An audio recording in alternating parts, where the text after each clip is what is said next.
नमस्कार. आपण आज श्रीपाद बोधसुधा हा श्री वामनराज प्रकाशनाचा ग्रंथ बघणार आहोत. याचे संकलन आणि संपादन श्री शिरीष शांताराम कवडे यांनी केले असून मार्च 1998 मध्ये प्रथम प्रसिद्ध केला. ह्याची दुसरी आवृत्ती 2016 मध्ये प्रसिद्ध झाली आहे.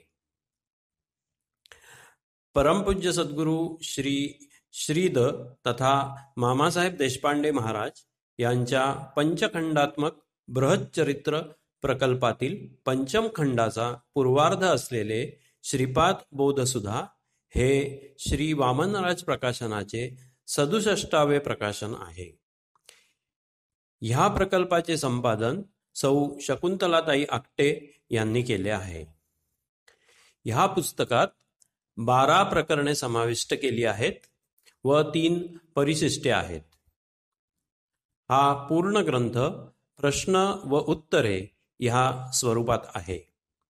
परमपूज्य सद्गुरू श्री मामांनी साधकांच्या प्रश्नाला दिलेली उत्तरे तसेच पत्रव्यवहारातील उत्तरे ह्याचा संग्रह विषयवार निवडून ह्यात दिला आहे. त्यामुळे ग्रंथ वाचण्यास अतिशय सोपा व हवा असलेला विषय लगेच मिळेल असा रचला गेला आहे.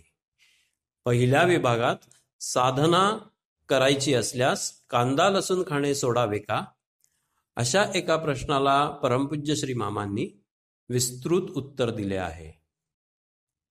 त्यापुढील विभागात जपमालांचे प्रकार किती, तसेच देवांना पुष्प अर्पण करण्याचे नियम, देवांच्या बाजूला दीप ठेवण्याचे नियम ह्याचे विवेचन आहे.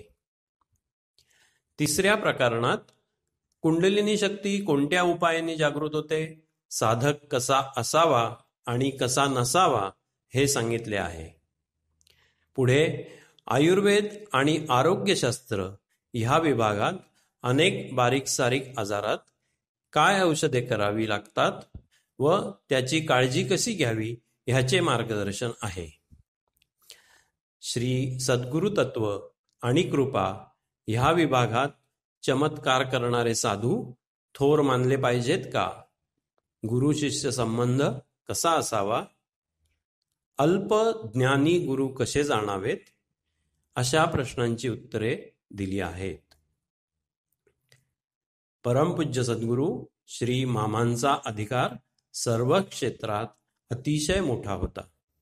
त्यामुळे ह्यातील 12ही प्रकरणात 12 प्रकारचे वेगवेगळे विषय चर्चेत येऊन त्यांची समाधानकारक उत्तरे पण त्यांनी दिली आहेत. त्यामुळे वाचकांकरता हा एक प्रकारचा एन्सायक्लोपीडिया उपलब्ध झाला आहे. एकूण 232 पानांचा हा ग्रंथ असून त्यातील 200 पाने ही प्रश्नोत्तराचीच आहेत. ह्या अमोघ मार्गदर्शनाचा लाभ वारंवार व कायमस्वरूपी घेण्यासाठी हे पुस्तक आपल्या संग्रही जरूर ठेवावे असेच आहे. ह्याची किंमत ₹200 आहे. धन्यवाद.